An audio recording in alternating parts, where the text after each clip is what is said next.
Justo cuando los mercados creían haber entendido el guión, la confusión estalló en todas las principales economías del mundo. La Reserva Federal sigue hablando de recortes de tasas, pero el crecimiento en EU se está desacelerando. Los inicios de construcción cayeron al nivel más bajo en 5 años, y las ventas minoristas se desplomaron. En Europa, los bancos centrales van cada uno por su camino. Algunos recortan tasas, otros hacen pausa. Las tensiones comerciales aumentan y la confianza de los inversores se resquebraja. En Japón, la inflación sorprende al alza y pone presión sobre el Banco de Japón. ¿Y China? Su recuperación es frágil. Un buen dato, 3 alertas rojas.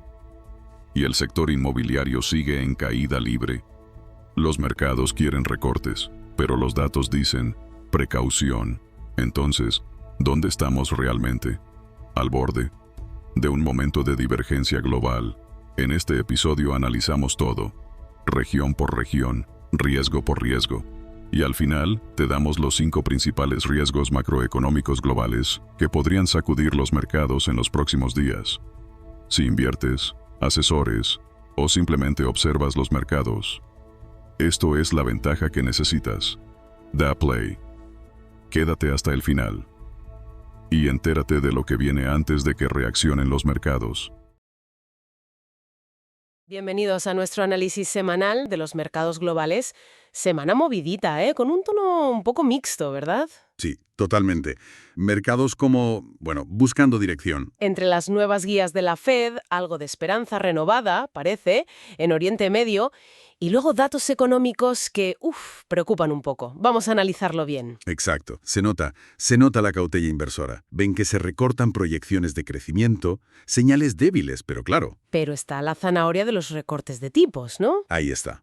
Ese es el tira y afloja constante que tenemos ahora mismo. Pues arranquemos con Estados Unidos. Semana corta por el festivo, el S&P 500, apenas se movió, menos 0,15%. El Nasdaq sí, un poquito arriba, plus 0,21%. Y el Dow Jones, plano. Sí, movimientos muy ligados a la Fed y a lo que pasaba en Oriente Medio, como decías. Y la Fed, pues lo esperado, mantuvo tipos entre 4,25% y 4,5%. Pero ojo, rebajó su previsión de crecimiento para 2025. Eso es. Y subió las de inflación y desempleo. Malas noticias por ese lado, digamos. Aunque insiste, eso sí, en que ve 2 recortes de tipos este año. Mantiene esa previsión. Sí, y fue interesante el apunte de Christopher Waller, el viernes, ¿no? Ese miembro de la Fed sugiriendo un posible recorte en julio. Eso sostuvo un poco al mercado, ¿verdad? Sí, le dio un pequeño respiro al cierre de semana. El mercado se agarra a cualquier señal, positiva en ese frente. Aunque el panorama macro, la verdad, no ayuda mucho. Ventas minoristas, catapum, menos 0,9%, segundo mes seguido cayendo. Mal dato. Y los inicios de construcción de viviendas, peor todavía, casi un 10% abajo, mínimos de 5 años. Y la confianza de los constructores también. También por los suelos, sí, mínimo de año y medio. A ver. Claro, y todo esto pues explica ese flujo hacia los bonos del Tesoro buscando refugio. Lógico. El crédito, aguantó relativamente bien, diría yo. Pero el high yield, la deuda de más riesgo, sí que notó un poco más la presión. Entonces la conclusión aquí es dependencia total de la Fed frente al miedo a que la economía se frene de verdad. Exactamente. Esa es la tensión. ¿Cuánto puede aguantar el optimismo de la Fed si los datos reales siguen empeorando? Vale, pues vámonos a Europa. Aquí las caídas sí fueron más claras. Sí, bastante más. El Stoxx 600, menos 1,54%. El DAX alemán, menos 0,70%. CAC francés, menos 1,24%. Y el FTSE británico, menos 0,86%. Caídas generalizadas, sí. Aquí pesan los riesgos geopolíticos, los datos que salen un poco de aquella manera. El BCE sigue esperando, pero tuvimos movimientos, Suiza y Noruega recortaron tipos. Sorpresa, sí, el Banco Nacional Suizo al 0%. Y Noruega, el Norges Bank, primer recorte en 5 años. ¿Cómo interpretamos esta divergencia dentro de Europa? Pues fíjate, es interesante. No es solo por divisas fuertes o inflación más baja. Refleja, yo creo, estrategias distintas y quizá una fragmentación económica, bueno, más profunda de lo que parece. Cada uno va un poco a su aire. Mientras en Reino Unido la inflación dio un respiro, bajó al 3,4%. Sí, buena noticia para ellos. El Banco de Inglaterra, quieto, pero ya hablando de bajadas graduales. O sea, que se prepara el terreno. Exacto. Ya lo ponen sobre la mesa. Y el sentimiento. Pues un poco como la economía, dividido. El CU alemán sube, con optimismo fiscal, pero la confianza manufacturera en Francia baja. Y el superávit comercial de la eurozona, reducido a la mitad. Buf, si unes todo, ves una Europa donde... la inflación baja, sí, y hay estímulos modestos, pero no es suficiente. No arranca el crecimiento de forma sólida. Falta algo. Falta impulso, sí. Viajemos a Japón.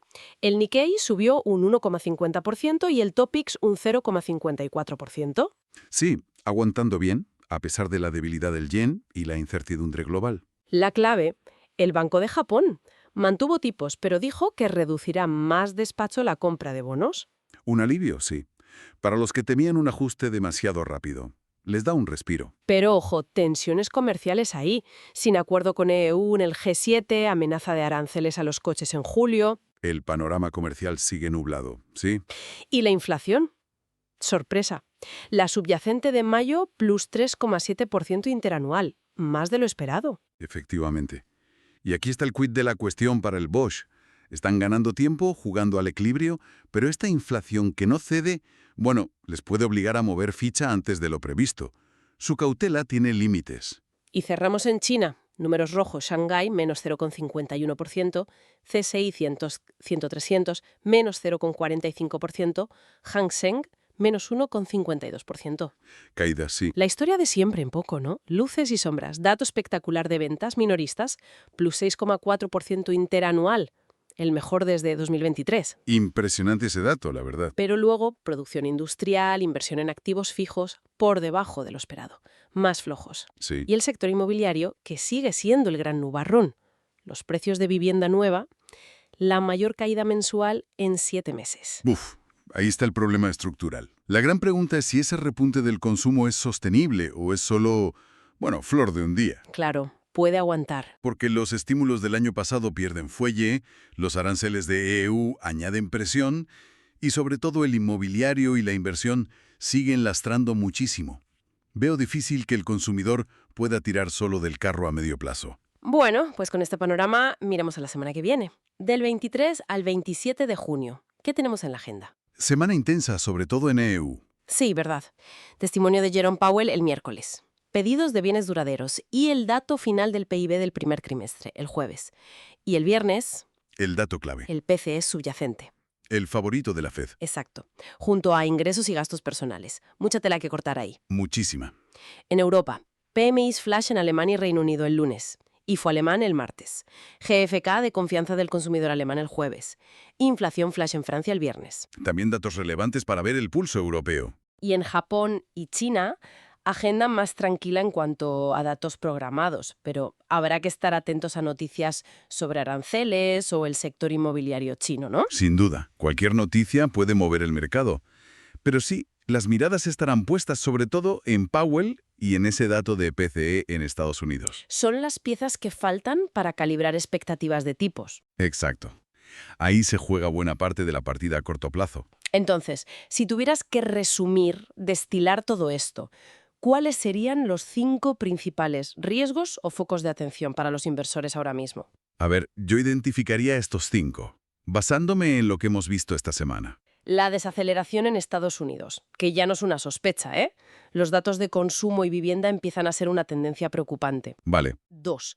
El eterno dilema entre inflación y crecimiento. La Fed haciendo equilibrios, pero vemos también cómo la inflación presiona en Japón, complica mucho la tarea de los bancos centrales. Entendido. 3. Las fricciones geocomerciales. Siguen ahí. La incertidumbre sobre aranceles entre EU, Japón, China, eso no desaparece y puede dar sustos. Siempre latente. 4. La fragilidad de la recuperación china.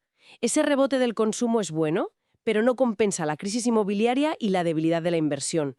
China sigue sin encontrar su ritmo. De acuerdo. Y 5. La divergencia de políticas monetarias y el riesgo de errores. Vemos a Europa yendo por un lado, Suiza y Noruega por otro, el BOJ con su cautela. Esto aumenta el riesgo de que alguien dé un paso en falso con impacto global. El crecimiento global que parece fatigado y los bancos centrales moviéndose con tanta cautela, ¿de dónde vendrá el próximo gran impulso? ¿O el próximo susto? Buena pregunta. ¿Será la política monetaria? ¿Un dato macro inesperado? ¿Un evento geopolítico? La partida desde luego sigue muy abierta. ¿Sigues aquí? Entonces eres de los que realmente quieren entender los mercados. Si esto te hizo pensar diferente, dale like, comparte y suscríbete. Los mercados más inteligentes necesitan mentes más despiertas. Crezcamos juntos. Nuevos episodios con IA cada semana. Imagina este nivel de análisis, impulsado por IA, pero adaptado a tu negocio, ya sea que gestiones inversiones, sigas la política económica o lideres un equipo ágil. Creamos podcasts a medida para tomadores de decisiones como tú. Contáctanos, construyamos el tuyo.